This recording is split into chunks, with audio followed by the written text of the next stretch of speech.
ನಮಸ್ಕಾರ, ನಾನು ಪೃಥ್ವಿರಾಜ್ ಹಾರನಹಳ್ಳಿ. ಪ್ರಧಾನಮಂತ್ರಿ ನರೇಂದ್ರ ಮೋದಿ ಮೈಸೂರಿನ ನಂಜನಗೂಡಿನಲ್ಲಿ ಮೆಗಾ ರ್ಯಾಲಿಯನ್ನ ನಡೆಸಲಿದ್ದಾರೆ.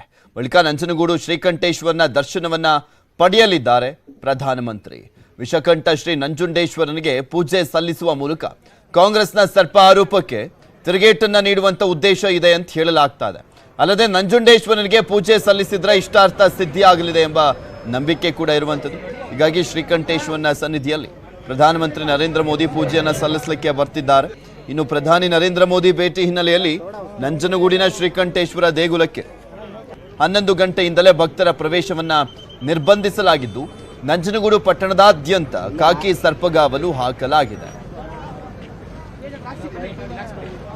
ನರೇಂದ್ರ ಮೋದಿ ಅವರ 2023ರ ಕರ್ನಾಟಕ ವಿಧಾನಸಭೆ ಎಲೆಕ್ಷನ್ನ ಕೊನೆಯ ಪ್ರಚಾರ ಸಭೆ ಇದು. ಕೊನೆಯ ಸಮಾವೇಶದಲ್ಲಿ ಭಾಗಿಯಾಗ್ತಾ ಇದ್ದಾರೆ. ಬಿಜೆಪಿಯ ಪರವಾಗಿ ಪ್ರಚಾರದಲ್ಲಿ ಯಾವ ರೀತಿಯಾಗಿ ಸತತವಾಗಿ ಮಾಡ್ತಾ ಇದ್ದಾರೆ, ನಿರಂತರವಾಗಿ ಪ್ರಚಾರದಲ್ಲಿ ಭಾಗಿಯಾಗಿದ್ದಾರೆ ಗೊತ್ತಿದೆ ನಿಮ್ಗೆಲ್ರಿಗೂ ಕೂಡ. ಇದು ಕೊನೆಯ ಪ್ರಚಾರ ಸಭೆಯಲ್ಲಿ ಅವರು ಭಾಗಿಯಾಗ್ತಾ ಇರೋದು ಈ ವಿಧಾನಸಭಾ ಚುನಾವಣೆಯಲ್ಲಿ. ಇನ್ನು ಪ್ರಮುಖವಾಗಿ ನಂಜನಗೂಡಿನಲ್ಲಿ ಪ್ರಚಾರ ಸಮಾವೇಶದ ನಂತರ ನಂಜುಂಡೇಶ್ವರನಿಗೆ ನಮಿಸಲಿದ್ದಾರೆ, ವಿಶೇಷ ಪೂಜೆಯನ್ನ ಮಾಡಲಿದ್ದಾರೆ ಪ್ರಧಾನಮಂತ್ರಿ ನರೇಂದ್ರ ಮೋದಿ ಅವರು. ಮಲ್ಲಿಕಾರ್ಜುನ್ ಖರ್ಗೆ ಅವರು ವಾಗ್ದಾಳಿಯನ್ನ ಮಾಡುವಂತ ಸಂದರ್ಭದಲ್ಲಿ ವಿಷಸರ್ಪಕ್ಕೆ ಹೋಲಿಕೆಯನ್ನ ಮಾಡಿದರು. ಮುಟ್ಕಿಟ್ಟಕ್ಕೆ ಓದ್ಗಿದ್ದೀರಾ, ವಿಷ ಇದ್ದ ಹಾಗೆ ಅನ್ನುವ ರೀತಿಯಲ್ಲಿ ಮಾತನಾಡಿದರು. ಈಗ ನಂಜುಂಡೇಶ್ವರನಿಗೆ ಪೂಜೆಯನ್ನ ಸಲ್ಲಿಸುವ ಮುಖಾಂತರ, ನಂಜುಂಡೇಶ್ವರನನ್ನ ವಿಷಕಂಠ ಅಂತ ಕರೀತಾರೆ, ಪೂಜೆಯನ್ನ ಸಲ್ಲಿಸುವ ಮುಖಾಂತರ ಕಾಂಗ್ರೆಸ್ಗೆ ತಿರುಗೇಟನ್ನ ಕೊಡುವಂತ ಕೆಲಸ ಆಗ್ತಾ ಇದೆ ಅನ್ನುವಂಥದ್ರ ಬಗ್ಗೆನೂ ಕೂಡ ಸಾಕಷ್ಟು ವಿಶ್ಲೇಷಣೆ ನಡೀತಾ ಇದೆ. ನಂಜುಂಡೇಶ್ವರ ದೇಗುಲದ ಪ್ರಧಾನ ಅರ್ಚಕ ನಾಗಚಂದ್ರ ದೀಕ್ಷಿತ್ ಜೊತೆ ನಮ್ಮ ಪ್ರತಿನಿಧಿ ಹೆಬ್ಬಾಕ ತಿಮ್ಮೇಗೌಡ ಕಿರು ಸಂದರ್ಶನವನ್ನ ಮಾಡಿದ್ದಾರೆ. ನೋಡಿ, ಕರ್ನಾಟಕ ಸಾರ್ವತ್ರಿಕ ವಿಧಾನಸಭಾ ಚುನಾವಣೆಯ ಬಹಿರಂಗ ಪ್ರಚಾರ ನಾಳೆ ಅಂತ್ಯವಾಗಲಿದೆ. ಅದರಂತೆ ಏನು ಕಳೆದ ಹಲವಾರು ದಿನಗಳಿಂದಲೂ ಕೂಡ ಕರ್ನಾಟಕದಲ್ಲಿ ರೋಡ್ ಶೋ ಅನ್ನ ಮಾಡಿರ್ತಕ್ಕಂಥ ಪ್ರಧಾನಿ ನರೇಂದ್ರ ಮೋದಿಯವರು ಇವತ್ತು ಐತಿಹಾಸಿಕ ನಂಜನಗೂಡು ನಂಜುಂಡೇಶ್ವರ ಸನ್ನಿಧಿಯಲ್ಲಿ ಪೂಜೆಯನ್ನ ಸಲ್ಲಿಸೋದ್ರ ಮುಖಾಂತರ ಬಹಿರಂಗ ಪ್ರಚಾರವನ್ನು ಅಂತ್ಯಗೊಳಿಸ್ತಾ ಇದ್ದಾರೆ. ಅದರಂತೆ ಈ ಒಂದು ಪ್ರಧಾನಿ ನರೇಂದ್ರ ಮೋದಿಯವರು ಆಗಮಿಸ್ತಾ ಇರ್ತಕ್ಕಂಥ ಹಿನ್ನೆಲೆಯಲ್ಲಿ ಈ ಒಂದು ಶ್ರೀಕಂಠೇಶ್ವರ ಸ್ವಾಮಿ ದೇವಾಲಯದಲ್ಲಿ ಏನೆಲ್ಲ ಪೂಜಾ ಕೈಂಕರ್ಯಗಳು ನೆರವೇರ್ತವೆ ಅನ್ನೋದನ್ನ ತಿಳ್ಕೊಳ್ಳೋಣ ಬನ್ನಿ. ಇದೀಗ ನಮ್ಮ ಜೊತೆ ಮಾತನಾಡೋದಕ್ಕೆ ಶ್ರೀಕಂಠೇಶ್ವರ ದೇಗುಲದ ಪ್ರಧಾನ ಅರ್ಚಕರಾಗಿರ್ತಕ್ಕಂಥ ನಾಗಚಂದ್ರ ದೀಕ್ಷಿತ್ ಅವರು ಇದ್ದಾರೆ. ಮಾತನಾಡ್ತೀನಿ. ಸರ್ ನಮಸ್ತೆ. ಇವತ್ತು ಪ್ರಧಾನಿ ನರೇಂದ್ರ ಮೋದಿಯವರು ದೇವಸ್ಥಾನಕ್ಕೆ ಆಗಮಿಸ್ತಾ ಇದ್ದಾರೆ. ಯಾವೆಲ್ಲ ಪೂಜೆಗಳು ನೆರವೇರಿಸ್ತವೆ? ಶ್ರೀ ಗುರುಭ್ಯೋ ನಮಃ. ವಾಗರ್ತಾಯ ಸಂಪರ್ಕೋ ವಾಗರ್ತ ಪ್ರತಿಭರ್ತೆಯೇ ಜಗತಃ ಪಿತರೋ ಒಂದೇ ಪಾರ್ವತಿ ಪರಮೇಶ್ವರ. ಈ ದಿವಸ ನಂಜನಗೂಡು ಶ್ರೀ ಶ್ರೀಕಂಠೇಶ್ವರ ಸ್ವಾಮಿ ದೇವಸ್ಥಾನಕ್ಕೆ ಪ್ರಧಾನಮಂತ್ರಿಯವರಾದಂತಹ ನರೇಂದ್ರ ಮೋದಿ ಅವರು ಆಗಮಿಸ್ತಾ ಇರೋದು, ಸಂಜೆ ಆಗಮಿಸ್ತಾ ಇದ್ದಾರೆ.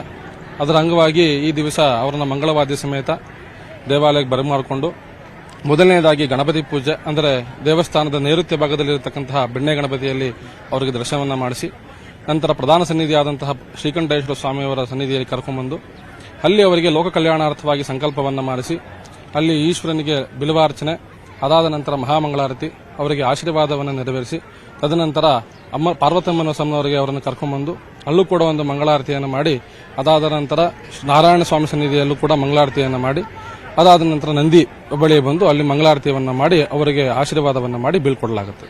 ಪೂಜೆ ಸಂದರ್ಭದಲ್ಲಿ ಸಂಕಲ್ಪ ಮತ್ತೆ ಅರ್ಕೆ ಏನಾದರೂ ಹೊತ್ಕೊಂಡ್ರೆ ಇಷ್ಟಾರ್ಥ ಸಿದ್ಧಿ ನೆರವೇರುತ್ತೆ ಅಂತಾರೆ. ಯಾವ ರೀತಿ ಗುರುಗಳೇ ಅದು? ಅದೇ ಈಗ ನಾವು ಇಲ್ಲಿ ದೇವಸ್ಥಾನಗಳಲ್ಲಿ ಆಚರಣೆ ಮಾಡುವಂಥದ್ದೇ ಅದು ಲೋಕ ಕಲ್ಯಾಣಾರ್ಥವಾಗಿ ಸರ್ವೇಷಾಂ ಆಸ್ತಿಕ ಮಹಾಜನಾನಾಂ ಭಗವದ್ಭಕ್ತಾನಾಂ ಕ್ಷೇಮ ಸ್ಥೈರ್ಯ ವಿಜಯ ವೀರ್ಯ ಭಯ ಆಯುರಾರೋಗ್ಯ ಆನಂದ ಐಶ್ವರ್ಯಾಭಿವೃದ್ಧರ್ಥಂ ಅಂತ ಹೇಳ್ತೀವಿ. ಈಗ ಅವರು ಕೂಡ ದೇಶದ ಪ್ರಧಾನಿ ಆದ್ರಿಂದ ಅವರು ಎಲ್ಲಾ ಜನಗಳು ಕ್ಷೇಮವಾಗಿರಲಿ, ಸಕಾಲಕ್ಕೆ ಮಳೆ ಬೆಳೆಗಳಾಗಲಿ ಅಂತ ಹೇಳಿ ಅವರು ಇಷ್ಟಾರ್ಥವನ್ನು ಪ್ರಾರ್ಥನೆ ಮಾಡ್ಕೋತಾರೆ.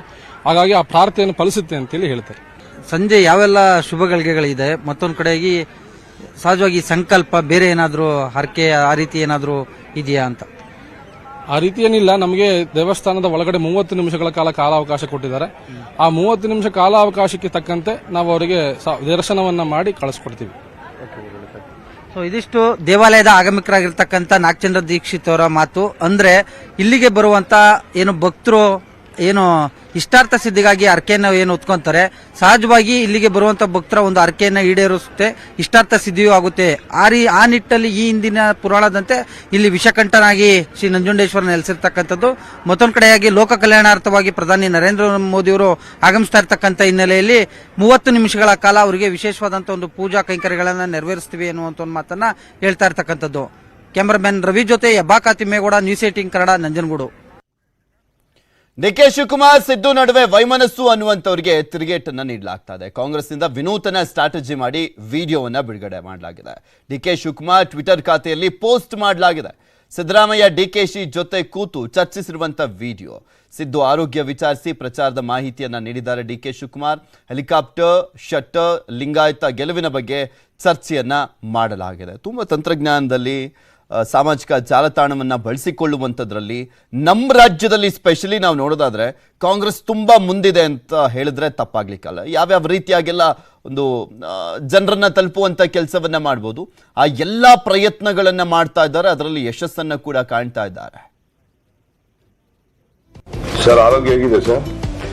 ಅದೇ ಈ ಕೈನೇ ಇಲ್ಲಿಂದ ಇಲ್ಲಿ ಊದೋಗ್ಬಿಟ್ಟಿತ್ತು. ಹಳೆ ಮೈಸೂರು ಫುಲ್ ಕವರ್ ಮಾಡಿದೀನಿ. ಮಂಡ್ಯ ಮಿನಿಮಮ್ 5 ಸೀಟ್ ಬರ್ತದೆ ಸರ್. ಆಮೇಲೆ ಹೆಲಿಕಾಪ್ಟರ್ ಸರ್ ಅವತ್ತು ನಾವು ಬದುಕಿದೆ. ಇಂದಿರಾ ಕ್ಯಾಂಟೀನ್ಗಳನ್ನ ಮತ್ತೆ ಪ್ರಾರಂಭ ಮಾಡೋದು. ನಿನ್ನೆ ಎಲ್ಲ ಬಿಜೆಪಿ ಇಂದಿರಾ ಕ್ಯಾಂಟೀನ್ ಅಲ್ಲಿ ಊಟ ಮಾಡೋರೆ. ನಮ್ಮ ಮೇಲೆ ನಂಬಿಕೆ ಇದೆ ಜನರಿಗೆ. ನಾವೇನ್ ನುಡಿದಂತೆ ನಡಿತೀವಿ ಅಂತ ಏನ್ ನಮ್ದು ಪದ್ಧತಿ ಇದೆಯಲ್ಲ ಅದೊಂದೇ ಸಾಕು. ಅದರಲ್ಲಿ ಬಹಳ ಇಮೇಜ್ ಇಟ್ಕೊಂಡಿದ್ದ ಜಗದೀಶ್ ಶೆಟ್ಟರ್. ಪ್ರಿಯಾಂಕಾ ಖರ್ಗೆ ಬೆಂಬಲಿಗನ ಮನೆ ಮೇಲೆ ಐಟಿ ದಾಳಿಯಾಗಿದೆ. ಅರವಿಂದ ಚೌಹಾಣ್ ಎಂಬುವರ ಮನೆ ಮೇಲೆ ಐಟಿ ದಾಳಿಯಾಗಿರುವಂತದ್ದು. ಕಲಬುರಗಿಯಲ್ಲಿನ ಮನೆ, ಕಚೇರಿ, ಹೋಟೆಲ್ ಮೇಲೆ ರೇಡ್ ಅನ್ನ ಮಾಡಲಾಗಿದೆ. ಜಿಲ್ಲಾ ಪಂಚಾಯತ್ ಮಾಜಿ ಸದಸ್ಯನಾಗಿದ್ದಾರೆ ಅರವಿಂದ್ ಅವರು. ಕೆಲ ದಿನಗಳ ಹಿಂದಷ್ಟೇ ಬಿಜೆಪಿ ಬಿಟ್ಟು ಕಾಂಗ್ರೆಸ್ ಸೇರಿದ್ರು ಅರವಿಂದ್. ರಾತ್ರಿ 11 ಗಂಟೆವರೆಗೂ ಪರಿಶೀಲನೆ ನಡೆಸಿ ಹೋಗಿದ್ದಾರೆ ಅಧಿಕಾರಿಗಳು. ನೋಡ್ತಾ ಇದೀವಿ ರಾಜ್ಯದಲ್ಲಿ ಯಾವ ರೀತಿಯಾಗಿ ಐಟಿ ರೇಡ್ ಆಗ್ತಾ ಇದೆ. ಸ್ಪೆಷಲಿ ಕಾಂಗ್ರೆಸ್ ಅಭ್ಯರ್ಥಿಗಳ ಬೆಂಬಲಿಗರ ಮೇಲೆ ಐಟಿ ರೇಡ್ ಆಗ್ತಾ ಇರುವಂತದನ್ನ ನೋಡ್ತಾ ಇದೀವಿ. ಆಪ್ತರ ಮೇಲೆ ಐಟಿ ರೇಡ್ಗೆ ಪ್ರಿಯಾಂಕಾ ಖರ್ಗೆ ಆಕ್ರೋಶವನ್ನ ವ್ಯಕ್ತಪಡಿಸಿದ್ದಾರೆ. ಕಲಬುರಗಿ ಮಾತ್ರವಲ್ಲ, ಇಡೀ ರಾಜ್ಯದಲ್ಲಿ ಬಿಜೆಪಿ ಸೋಲ್ತಾ ಇದೆ. ಸೋಲು ಗೊತ್ತಾಗಿ ಹೆದರಿಸುವಂತದ್ದು, ಬೆದರಿಸುವಂತದ್ದು ಮಾಡ್ತಾರೆ. ಸರ್ಕಾರಿ ಏಜೆನ್ಸಿಗಳನ್ನ ದುರ್ಬಳಕೆ ಮಾಡಿಕೊಳ್ತಾ ಇದ್ದಾರೆ. ಈ ರೀತಿ ಏನೇ ನೀವು ಮಾಡಿದ್ರು ನಾವು ಹೆದರೋಲ್ಲ. ಕಲಬುರಗಿ ಕೋಟೆ ಮೇಲೆ ಈ ಬಾರಿ ಕಾಂಗ್ರೆಸ್ ಧ್ವಜ ಹಾರಲಿದೆ ಅಂತ ತಿರುಗೇಟನ್ನ ಕೊಟ್ಟಿದ್ದಾರೆ. ಎಲೆಕ್ಷನ್ ಹತ್ರ ಬಂದಾಗ ಅಕಸ್ಮಾತ್ ಗೆಲ್ತಾ ಇದ್ರೆ ಏನು ಮಾಡೋದಿಲ್ಲ. ಸೋಲ್ತಾ ಇದ್ದಾಗ ಅವರು ಆಪೋಸಿಷನ್ ಅವರಿಗೆ ಹೆದರ್ಸಕ್ಕೆ, ಬೆದರ್ಸ್ಲಿಕ್ಕೆ ಈ ಸರ್ಕಾರಿ ಏಜೆನ್ಸಿಗಳನ್ನ ಯೂಸ್ ಮಾಡ್ತಾರೆ. ಇವತ್ತು ಕರ್ನಾಟಕ ಏನಾದರೂ ಕೈ ತಪ್ಪಿದ್ರೆ ಅವರಿಗೆ ಬಹಳಷ್ಟು ಮುಜುಗರ ಆಗುತ್ತೆ ಅಂದ್ಬಿಟ್ಟು ಈಗಾಗಲೇ ಕೇಂದ್ರ ಸರ್ಕಾರಿ ಸಂಸ್ಥೆಗಳನ್ನು ದುರುಪಯೋಗ ಮಾಡೋಕ್ಕೆ ಈಗೆಲ್ಲ 2 ವಾರದಿಂದ ಪ್ರಾರಂಭ ಮಾಡಿದ್ದಾರೆ. ಆಗಲೇ ಅಲ್ಲಿ ಮಂಡ್ಯನಲ್ಲಿ ರೇಡ್ ಆಯಿತು, ಬೆಂಗಳೂರಿನಲ್ಲಾಯಿತು, ಎಲ್ಲ ಕಡೆ ಮಾಡ್ತಾ ಇದ್ದಾರೆ. ಅದೇ ನಿಟ್ಟಿನಲ್ಲಿ ನಮ್ಮ ಕಲಬುರಗಿನಲ್ಲೂ ಕೂಡ ಈಗ ನಿನ್ನೆ ಐಟಿ ಅಸ್ತ್ರವನ್ನು ಬಳಸಿದ್ದಾರೆ. ಯಾರು ಸ್ವಲ್ಪ ಸಕ್ರಿಯವಾಗಿ ಅವರವರು ಸಮುದಾಯದಲ್ಲಿ ಅಥವಾ ಪಕ್ಷದ ಪರವಾಗಿ ಓಡಾಡ್ತಾ ಇದ್ದಾರೆ ಅವರಿಗೆ ಯಾವುದಾದ್ರೂ ರೀತಿ ಕಡಿವಾಣ ಹಾಕಲಿಕ್ಕೆ ಪ್ರಯತ್ನವನ್ನು ಮಾಡ್ತಾ ಇದ್ದಾರೆ. ಅದೇ ರೀತಿ ಅರವಿಂದ್ ಚೌಹಾಣ್ ಅವ್ರ ಮೇಲೆ, ಅವರ ಮನೆಯಲ್ಲಿ ಯಾರು ಇರಲಿಲ್ಲ, ಬರೀ ಅವ್ರ ತಾಯಿ ಒಬ್ಬರೇ ಇದ್ರು, ಅಲ್ಲಿ ರೇಡ್ ಮಾಡಿದ್ದಾರೆ. ಅವ್ರ ಕ್ರಷರ್ ಮಿಷಿನ್ ರೇಡ್ ಮಾಡಿದ್ದಾರೆ. ಮತ್ತು ಅವ್ರ ಹೋಟೆಲನ್ನು ರೇಡ್ ಮಾಡಿದ್ದಾರೆ. ಕಾಂಗ್ರೆಸ್ ಪಾರ್ಟಿ ಮೇಲೆ ಯಾವಾಗಲೂ ಕೂಡ ನಿಗಾ ಇಡೋದಂತೂ ಸಹಜ. ಬಿಜೆಪಿಯವರು ಮುಂಚೆಯಿಂದಾನೂ ಇದೆ. ನೀವು ಕಳೆದ 10 ವರ್ಷದಲ್ಲಿ ನೀವು ನೋಡಿದ್ರೆ 90%, 95% of all raids of IT and ED have happened only on the opposition. ಕಾಂಗ್ರೆಸ್ನ ನಾಯಕ ಪ್ರಿಯಾಂಕಾ ಖರ್ಗೆ ಅವರ ಬೆಂಬಲಿಗನ ಮನೆ ಮೇಲೆ ದಾಳಿಯಾಗಿರುವಂತದ್ದನ್ನು ನೋಡ್ತಾ ಇದ್ರಿ. ಮತ್ತೊಬ್ಬ ಕಾಂಗ್ರೆಸ್ ಮುಖಂಡನ ಮನೆ ಮೇಲೆ ಐಟಿ ದಾಳಿಯಾಗಿದೆ. ಕಾಂಗ್ರೆಸ್ ಮುಖಂಡನ ಮನೆಯಲ್ಲಿ ಕೋಟಿ ರೂಪಾಯಿ ಪತ್ತೆ ಆಗಿದೆ. 2,85,00,000 ರೂಪಾಯಿ ಹಣ ಜಪ್ತಿ ಮಾಡಿದ್ದಾರೆ ಅಧಿಕಾರಿಗಳು. ಬ್ಯಾಡಗಿಯ ವಿದ್ಯಾನಗರದಲ್ಲಿ ನಡೆದಿರುವಂತಹ ಐಟಿ ದಾಳಿ ಇದು. ಚನ್ನಬಸಪ್ಪ ಹುಲ್ಲತ್ತಿ ಎಂಬುವರ ಮನೆ ಮೇಲೆ ನಡೆದಿರುವಂತ ದಾಳಿ. ಕಳೆದ 6 ಗಂಟೆಗಳಿಂದ ಪರಿಶೀಲನೆಯನ್ನ ನಡೆಸ್ತಾ ಇದ್ದಾರೆ ಅಧಿಕಾರಿಗಳು.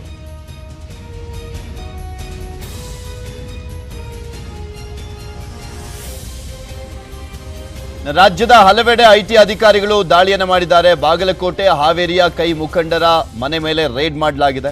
ಇಳಕಲ್ ನಗರದಲ್ಲಿ ಇಬ್ಬರು ಕಾಂಗ್ರೆಸ್ ಮುಖಂಡರಾದಂಥ ರಾಜು ಬೋರಾ ಹಾಗೂ ನಗರಸಭೆ ಮಾಜಿ ಅಧ್ಯಕ್ಷ ಉದ್ಯಮಿ ವೆಂಕಟೇಶ್ ಮನೆಗಳ ಮೇಲೆ ದಾಳಿಯನ್ನ ಮಾಡಲಾಗಿದೆ.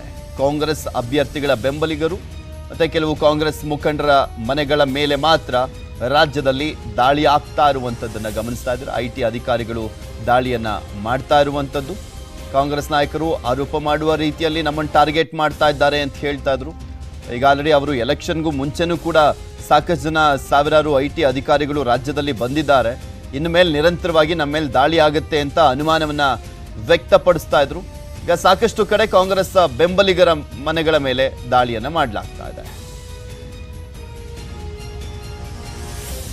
ಎಲೆಕ್ಷನ್ ಹತ್ತಿರ ಇರುವಂತ ಸಂದರ್ಭದಲ್ಲಿ ಒಂದು 3-4 ದಿನ ಇರುವಂತ ಟೈಮ್ನಲ್ಲಿ ಎಲ್ಲಾ ಅಭ್ಯರ್ಥಿಗಳು ಆಲ್ಮೋಸ್ಟ್ ಕುರುಡು ಕಾಂಚನ ಯಾವ ರೀತಿಯಾಗಿ ಓಡಾಡಿಸ್ತಾರೆ ಅಂತ ಎಲ್ರಿಗೂ ಗೊತ್ತಿರುವಂತ ವಿಚಾರನೆ.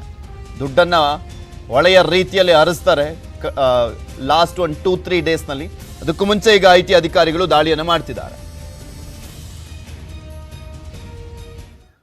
ಆನೇಕಲ್ನಲ್ಲಿ ರಾಹುಲ್ ಗಾಂಧಿ ರೋಡ್ ಶೋ. ಆನೇಕಲ್ ಪಟ್ಟಣದ ದೇವರ ಕೊಂಡಪ್ಪ ವೃತ್ತದಲ್ಲಿ ಜನಸಾಗರ ಸೇರಿದ್ದಾರೆ. ಕಾಂಗ್ರೆಸ್ ಅಭ್ಯರ್ಥಿ ಬಿ ಶಿವಣ್ಣ ಪರ ಮತಯಾಚನೆಯನ್ನ ಮಾಡ್ತಿದ್ದಾರೆ ರಾಹುಲ್ ಗಾಂಧಿ ಅವರು. ದೊಡ್ಡ ಸಂಖ್ಯೆಯಲ್ಲಿ ಜನರು ಸೇರಿದ್ದಾರೆ. ಎಎಸ್ಬಿ ಮೈದಾನದಿಂದ ತಿಲಕ್ ಸರ್ಕಲ್ ವರೆಗೂ ರೋಡ್ ಶೋವನ್ನ ಮಾಡ್ತಾ ಇದ್ದಾರೆ ರಾಹುಲ್ ಗಾಂಧಿ. ಕಾರ್ಯಕರ್ತರನ್ನ ಉದ್ದೇಶಿಸಿ ಭಾಷಣವನ್ನು ಕೂಡ ಮಾಡಲಿದ್ದಾರೆ ರಾಹುಲ್ ಗಾಂಧಿ ಅವರು. ರಾಹುಲ್ ಗಾಂಧಿ ಅವರ ಆಗಮನಕ್ಕೋಸ್ಕರ ಕಾಯ್ತಾ ಇದ್ದಾರೆ ಕಾರ್ಯಕರ್ತರು. ಸಾವಿರಾರು ಸಂಖ್ಯೆಯಲ್ಲಿ ಆನೇಕಲ್ನಲ್ಲಿ ಜನ ಸೇರಿದ್ದಾರೆ.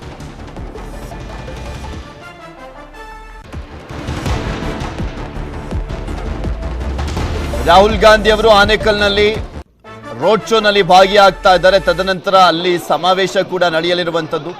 ಆ ಸಮಾವೇಶದಲ್ಲೂ ಕೂಡ ಭಾಗಿಯಾಗಲಿದ್ದಾರೆ. ನಿಮಗೆ ಆ ದೃಶ್ಯಾವಳಿಗಳಲ್ಲಿ ತೋರಿಸ್ತಾ ಇದ್ದೀವಿ.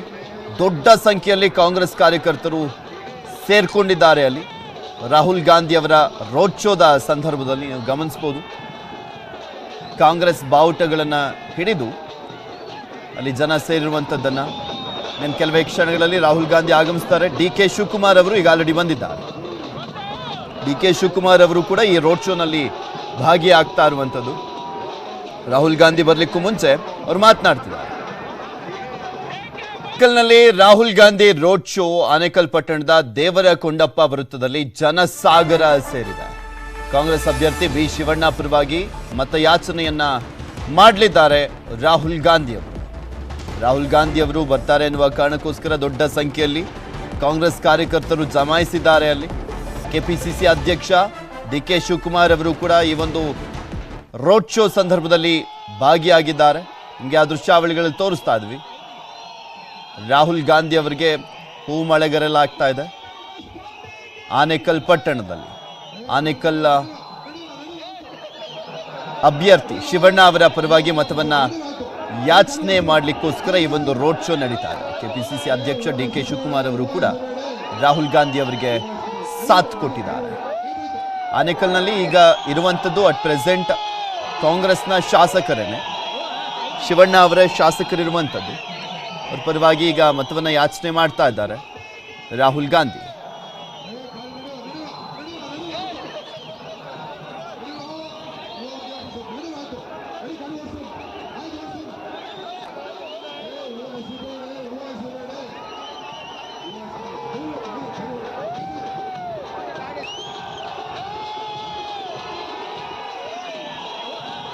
ಆನೇಕಲ್ನಲ್ಲಿ ಶಿವಣ್ಣ ಪರವಾಗಿ ರಾಹುಲ್ ಗಾಂಧಿ ರೋಡ್ ಶೋವನ್ನ ಮಾಡ್ತಾ ಇದ್ದಾರೆ. ಇವತ್ತು ಮತ್ತೆ ನಾಳೆನೂ ಕೂಡ ಸಾಕಷ್ಟು ಅಭ್ಯರ್ಥಿಗಳ ಪರವಾಗಿ ರೋಡ್ ಶೋದಲ್ಲಿ ಭಾಗಿಯಾಗ್ತಾ ಇರುವಂಥದ್ದು ರಾಹುಲ್ ಗಾಂಧಿ ಅವರು.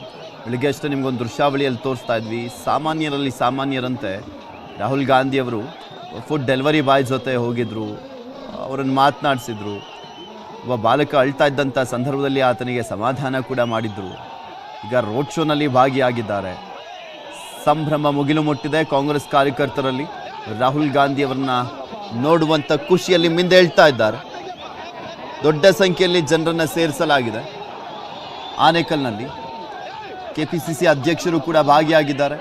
ಎಲ್ಲ ಕಡೆನೂ ಕೂಡ ಕಾಂಗ್ರೆಸ್ ಬಾವುಟಗಳು ರಾರಾಜಿಸ್ತಾ ಇದೆ ಆನೇಕಲ್ನಲ್ಲಿ. ಆನೇಕಲ್ನಲ್ಲಿ ಕಾಂಗ್ರೆಸ್ ಮತ್ತು ಬಿಜೆಪಿ ನಡುವೆ ನೇರ ಹಣಾಹಣಿ ಏರ್ಪಟ್ಟಿರುವಂಥದ್ದು. ಶಿವಣ್ಣ ಕಾಂಗ್ರೆಸ್ನ ಶಾಸಕರು ಅವರು ಮತ್ತೊಮ್ಮೆ ಸ್ಪರ್ಧೆಗಿಳಿದಿದ್ದಾರೆ.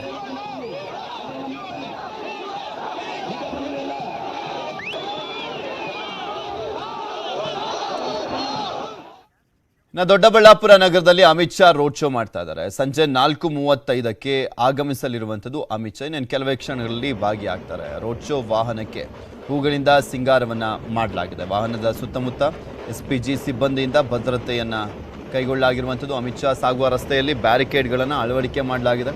1.5 ಕಿಲೋಮೀಟರ್ ರೋಡ್ ಶೋವನ್ನ ಮಾಡಲಿದ್ದಾರೆ ಅಮಿತ್ ಶಾ. ಬೆಂಗಳೂರು ಗ್ರಾಮಾಂತರ ಜಿಲ್ಲೆ ದೊಡ್ಡಬಳ್ಳಾಪುರ ನಗರ ಅಲ್ಲಿ ರೋಡ್ ಶೋವನ್ನ ಮಾಡ್ತಾ ಇದ್ದಾರೆ ಅಮಿತ್ ಶಾ ಅವರು. ನಿಮಗೆ ಆ ದೃಶ್ಯಾವಳಿಗಳಲ್ಲೂ ಕೂಡ ತೋರಿಸ್ತಾ ಇದ್ದೀವಿ. ಅಮಿತ್ ಶಾ ರೋಡ್ ಶೋಗೋಸ್ಕರ ದೊಡ್ಡ ಸಂಖ್ಯೆಯಲ್ಲಿ ಜನ ಕೂಡ ಸೇರಿದ್ದಾರೆ. ಬೆಳಗಾವಿಯಲ್ಲಿ ರೋಡ್ ಶೋನಲ್ಲಿ ಭಾಗಿಯಾಗಿದ್ರು. ದೊಡ್ಡಬಳ್ಳಾಪುರದಲ್ಲೂ ಕೂಡ ಭಾಗಿಯಾಗಲಿದ್ದಾರೆ. ನಾವೀಗ ತೋರಿಸ್ತಾ ಇರುವಂಥ ದೃಶ್ಯಾವಳಿ ಬೆಳಗಾವಿಯಲ್ಲಿ ಅಮಿತ್ ಶಾ ಅವರು ರೋಡ್ ಶೋನಲ್ಲಿ ಭಾಗಿಯಾದಂಥ ಸಂದರ್ಭ. ನಾನು ಕೆಲವೇ ಕ್ಷಣಗಳಲ್ಲಿ ದೊಡ್ಡಬಳ್ಳಾಪುರದಲ್ಲೂ ಕೂಡ ಅವರು ರೋಡ್ ಶೋನಲ್ಲಿ ಭಾಗಿಯಾಗಲಿದ್ದಾರೆ.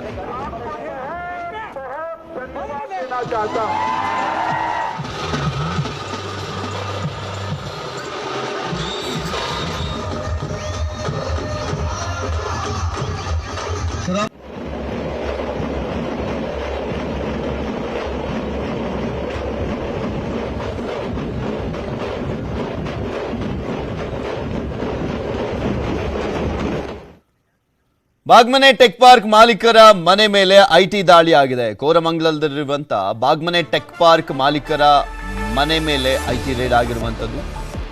ಬಾಗ್ಮನೆ ಟೆಕ್ ಪಾರ್ಕ್ ಮಾಲೀಕರ ಮನೆ ಮೇಲೆ ಐಟಿ ದಾಳಿ ಆಗಿದೆ. ಕೋರಮಂಗಲದಲ್ಲಿರುವ ಬಾಗ್ಮನೆ ಟೆಕ್ ಪಾರ್ಕ್ ಮಾಲೀಕರ ಮನೆ ಮೇಲೆ ಐಟಿ ರೇಡ್ ಆಗಿರುವಂಥದ್ದು. ಕಳೆದ 2 ದಿನಗಳಿಂದಲೂ ಕೂಡ ನಡೀತಾ ಇದೆಯಂತೆ ಪರಿಶೀಲನೆ ಕಾರ್ಯ. ರಿಯಲ್ ಎಸ್ಟೇಟ್ ಉದ್ಯಮಿ ಹರಿರೆಡ್ಡಿ ನಿವಾಸದ ಮೇಲೂ ಕೂಡ ದಾಳಿಯನ್ನು ಮಾಡಲಾಗಿದೆ. ಬೆಂಗಳೂರಿನ ಕಾಮಾಖ್ಯ ಬಳಿ ಇರುವಂಥ ಮನೆಯಲ್ಲಿ ಪರಿಶೀಲನೆ ಮಾಡಲಾಗ್ತದೆ. ನಿನ್ನೆ ಸಂಜೆಯಿಂದ ತಪಾಸಣೆಯನ್ನ ಮಾಡ್ತಾ ಇದ್ದಾರೆ ಐಟಿ ಅಧಿಕಾರಿಗಳು. 3 ಇನೋವಾ ಕಾರುಗಳಲ್ಲಿ ಬಂದಿದ್ದಂಥ ಅಧಿಕಾರಿಗಳ ತಂಡ ಐಟಿ ಅಧಿಕಾರಿಗಳ ಶೋಧ ಕಾರ್ಯ ಅಂತ್ಯವಾಗಿದೆ. ಐಟಿ ಅಧಿಕಾರಿಗಳು ಎಲೆಕ್ಷನ್ ಸಂದರ್ಭದಲ್ಲಿ ಸಾಕಷ್ಟು ಕಡೆ ದಾಳಿಯನ್ನು ಮಾಡ್ತಾ ಇದ್ದಾರೆ. ನಿಮಗೆ ಆ ದೃಶ್ಯಾವಳಿಗಳಲ್ಲಿ ತೋರಿಸ್ತಾ ಇದ್ದೀವಿ. ಸೂಟ್ ಕೇಸಲ್ಲಿ ತೆಗೆದುಕೊಂಡು ಹೋಗ್ತಾ ಇದ್ದಾರೆ. ಇದು ಕೋರಮಂಗಲದ ದೃಶ್ಯಾವಳಿ. ಕೋರಮಂಗಲದಲ್ಲಿ ಬಾಗ್ಮನೆ ಟೆಕ್ ಪಾರ್ಕ್ ಮಾಲೀಕರ ಮನೆ ಮೇಲೆ ದಾಳಿಯಾಗಿತ್ತು. ಅಂತ್ಯ ಆಯಿತು ಅಂತ ಕಾಣಿಸುತ್ತೆ. ಈ ಒಂದು ದಾಳಿ ಹೊಡ್ತಾ ಇದ್ದಾರೆ ಅಧಿಕಾರಿಗಳು. ಈ ಸಂದರ್ಭದಲ್ಲಿ ಸಾಕಷ್ಟು ದಾಖಲೆಗಳು ಸಿಕ್ಕಿದ್ದಾವೆ ಅಂತ ಕಾಣಿಸುತ್ತೆ. ಆ ದಾಖಲೆಗಳನ್ನು ತೆಗೆದುಕೊಂಡು ಐಟಿ ಇಲಾಖೆ ಅಧಿಕಾರಿಗಳು ಹೊರಟಿರುವಂಥದ್ದು. ಸಹಜವಾಗಿ ದೊಡ್ಡ ದೊಡ್ಡ ಉದ್ಯಮಿಗಳ ಮನೆಗಳ ಮೇಲೆ ದಾಳಿಯಾದಂಥ ಸಂದರ್ಭದಲ್ಲಿ ದಾಖಲೆಗಳಂತೂ ಸಿಕ್ಕೇ ಸಿಗ್ತವೆ. ಇದ್ರ ಬಗ್ಗೆ ಇನ್ನಷ್ಟು ಮಾಹಿತಿಯನ್ನು ನೀಡ್ತಾರೆ ನಮ್ಮ ಪ್ರತಿನಿಧಿ ಮುನಿರಾಜು. ದೂರವಾಣಿ ಸಂಪರ್ಕದಲ್ಲಿ ಜಾಯಿನ್ ಆಗ್ತಾ ಇದ್ದಾರೆ. ಮುನಿರಾಜು, 2 ಕಡೆ ಬೆಂಗಳೂರಿನಲ್ಲಿ ಐಟಿ ದಾಳಿ ಆಗಿದೆ, ಬಾಗ್ಮನೆ ಟೆಕ್ ಪಾರ್ಕ್ ಮಾಲೀಕರ ಮನೆ ಸೇರಿದಂತೆ. ಏನೇನೆಲ್ಲ ಸಿಕ್ಕಿದೆ? ಈಗ ಅಂತ್ಯ ಆಯ್ತಾ ದಾಳಿ? ಪೃಥ್ವಿ, ಏನು ನಿನ್ನೆ ಮತ್ತೆ ಇವತ್ತು ಕಳೆದ 2 ದಿನಗಳಿಂದ ಬೆಂಗಳೂರಿನಲ್ಲಿ ಕೆಲವು ರಿಯಲ್ ಎಸ್ಟೇಟ್ ವ್ಯವಹಾರ ಮಾಡುವಂತ ಏನ್ ಸಂಸ್ಥೆಗಳೇನಿದೆ ಅವ್ರ ಮೇಲೆ ಐಟಿ ಅಧಿಕಾರಿಗಳು ದಾಳಿ ಮಾಡಿದ್ರು. ನಿನ್ನೆ ಒಂದು ಕಾಮಾಖ್ಯ ಬಳಿ ಇರುವಂತ ಒಂದು ಹರಿರೆಡ್ಡಿ ಎಂಬುವರ ಮನೆ ಮತ್ತೆ ಅದೇ ರೀತಿಯಾಗಿ ಕೋರಮಂಗಲದಲ್ಲಿರುವಂತ ಬಾಗ್ಮನೆ ಏನಿದೆ ಅವರ ಒಂದು ಮನೆ ಮೇಲೂ ಸಹ ಒಂದು ದಾಳಿ ಮಾಡಿ ಒಂದು ಶೋಧವನ್ನು ಮಾಡಿದ್ದಾರೆ. ಕಳೆದ 2 ದಿನಗಳಿಂದ ಅಧಿಕಾರಿಗಳು ಮನೆಯಲ್ಲೇ ಬೀಡ್ಬಿಟ್ಟು ಕೆಲವು ದಾಖಲೆಗಳನ್ನ ಪರಿಶೀಲನೆ ಮಾಡಿರುವಂತದ್ದು. ಮತ್ತೆ ಮನೆಯಲ್ಲಿ ಯಾವ್ದಾದ್ರು ರೀತಿಯ ಕ್ಯಾಶ್ ಅಥವಾ ಬೇರೆ ರೀತಿಯ ವಸ್ತುಗಳು ಇದೆಯಾ ಅನ್ನೋದ್ರ ಬಗ್ಗೆ ಪರಿಶೀಲನೆ ಮಾಡಿದ್ದಾರೆ. ಏನು ಚುನಾವಣೆ ಸಮಯದಲ್ಲಿ ಇವರು ಸಾಕಷ್ಟು ಏನು ಅಭ್ಯರ್ಥಿಗಳ ಪರವಾಗಿ ಕೆಲಸ ಮಾಡ್ತಿರ್ಬೋದು ಅನ್ನೋ ಒಂದು ಶಂಕೆ ಹಿನ್ನೆಲೆಯಲ್ಲಿ ಈ ಒಂದು ದಾಳಿಗಳು ನಡೀತಾ ಇರೋದು. ಮತ್ತೆ ಈಗಾಗಲೇ ಏನು 2 ಮನೆಗಳಲ್ಲೂ ಸಹ ಕೆಲವು ಡಾಕ್ಯುಮೆಂಟ್ಸ್ ಅನ್ನ ಕಲೆಕ್ಟ್ ಮಾಡ್ಕೊಂಡು ಅವುಗಳನ್ನ ಈಗ ಐಟಿ ಅಧಿಕಾರಿಗಳು ತಮ್ಮ ಸುಪರ್ದಿಗೆ ಪಡ್ಕೊಂಡು ಹೋಗಿರುವಂತದ್ದು. ಅಲ್ಲಿ ಇವರ ವ್ಯವಹಾರಗಳಿಗೆ ಸಂಬಂಧಪಟ್ಟಂತೆ ಒಂದು ಪರಿಶೀಲನೆ ಮಾಡ್ತಾರೆ. ಇವರ ಆದಾಯ ಇರ್ಬೋದು, ಮತ್ತೆ ಬೇರೆ ಬೇರೆ ಆದಾಯದ ಮೂಲಗಳು ಮತ್ತೆ ತೆರಿಗೆ ಪಾವತಿಗಳ ಬಗ್ಗೆ ಒಂದು ತನಿಖೆಯನ್ನ ನಡೆಸಿ ಆನಂತರ ಮುಂದಿನ ಕ್ರಮಗಳನ್ನ ಕೈಗೊಳ್ಳುತ್ತಾರೆ. ಪೃಥ್ವಿ, ಇವ್ರು ಯಾರಿಗಾದ್ರೂ ಅಂದ್ರೆ ಯಾವ ಪಕ್ಷದ ಪರವಾಗಿ ನಿಂತಂತವರು ಅನ್ನುವಂಥದ್ರ ಬಗ್ಗೆ ಏನಾದ್ರು ಗೊತ್ತಿದೆಯಾ? ಅಂದ್ರೆ ಯಾವ ಪಕ್ಷದ ಅಭ್ಯರ್ಥಿಗಳ ಪರವಾಗಿ ಅವರಿಗೆ ಸಹಾಯವನ್ನ ಮಾಡ್ತಾ ಇದ್ರು ಅನ್ನುವಂಥದ್ರ ಬಗ್ಗೆ ಏನಾದ್ರು ಮಾಹಿತಿ ಇದೆಯಾ? ಪೃಥ್ವಿ, ಈಗಾಗಲೇ ಇವರ ಹಿನ್ನೆಲೆ ಬಗ್ಗೆ ಸಹ ಒಂದು ಐಟಿ ಅಧಿಕಾರಿಗಳು ಪರಿಶೀಲನೆ ಮಾಡ್ತಾ ಇದ್ದಾರೆ. ಯಾಕಂದ್ರೆ ಇವರಿಗೆ ಬಂದ ದೂರುಗಳ ಮೇಲೆ ಏನು ಇವರು ರಿಯಲ್ ಎಸ್ಟೇಟ್ ವ್ಯವಹಾರಗಳನ್ನ ಮಾಡ್ತಾ ಇದ್ದಾರೆ, ಒಂದು ಚುನಾವಣೆ ಸಂದರ್ಭದಲ್ಲಿ ಹಣಕಾಸು ವ್ಯವಹಾರಗಳನ್ನ ಮಾಡ್ತಾ ಇದ್ರೆ ಅನ್ನೋ ಒಂದು ಅನುಮಾನದ ಮೇಲೆಗೆ ಈ ಒಂದು ದಾಳಿಗಳನ್ನ ಮಾಡಿರೋದು. ಮತ್ತೆ ಇವರಿಗೆ ಯಾರು ಸಪೋರ್ಟ್ ಇದೆ ಮತ್ತೆ ಯಾರ ಪರವಾಗಿ ಇವರು ಕೆಲಸ ಮಾಡ್ತಾ ಇದ್ರು ಅನ್ನೋದ್ರ ಬಗ್ಗೆ ಏನಾದ್ರು ಅಧಿಕಾರಿಗಳಿಗೆ ಸಂಶಯ ಬಂದಲ್ಲಿ ಅದ್ರ ಬಗ್ಗೆ ಸಹ ತನಿಖೆಯನ್ನು ಮಾಡ್ತಾರೆ. ಏನು ಹರಿರೆಡ್ಡಿ ಏನಿದ್ರೆ ಅವರು ಆ ಒಂದು ಭಾಗದಲ್ಲಿ ಒಂದು ರಿಯಲ್ ಎಸ್ಟೇಟ್ ವ್ಯವಹಾರ ಮತ್ತೆ ಬಿಲ್ಡರ್ ವ್ಯವಹಾರಗಳನ್ನ ಮಾಡ್ತಾ ಇರ್ತಾರೆ. ಅವರು ಸಹ ಅಭ್ಯರ್ಥಿಯ ಒಂದು ಆಪ್ತರಾಗಿದ್ರು ಅಂತೇಳಿ ಈಗ ಅಧಿಕಾರಿಗಳಿಗೆ ಮಾಹಿತಿ ಸಿಕ್ಕಿರೋದ್ರಿಂದ ಅಲ್ಲಿ ದಾಳಿಯನ್ನ ನಡೆಸಿ ಅವ್ರ ಮನೆಯಲ್ಲಿ ಏನಾದ್ರು ನಗದು ಮತ್ತೆ ಬೇರೆ ಬೇರೆ ವಸ್ತುಗಳು ಸಿಗಬಹುದಾ ಅಂತೇಳಿ ದಾಳಿಯನ್ನ ನಡೆಸಿ ಒಂದು ತನಿಖೆಯನ್ನ ಮಾಡ್ತಾ ಇರೋದು ಪೃಥ್ವಿ. ಓಕೆ, ಥ್ಯಾಂಕ್ ಯು ಮುನಿರಾಜು ನಿಮ್ಮೆಲ್ಲ ಮಾಹಿತಿಗಾಗಿ.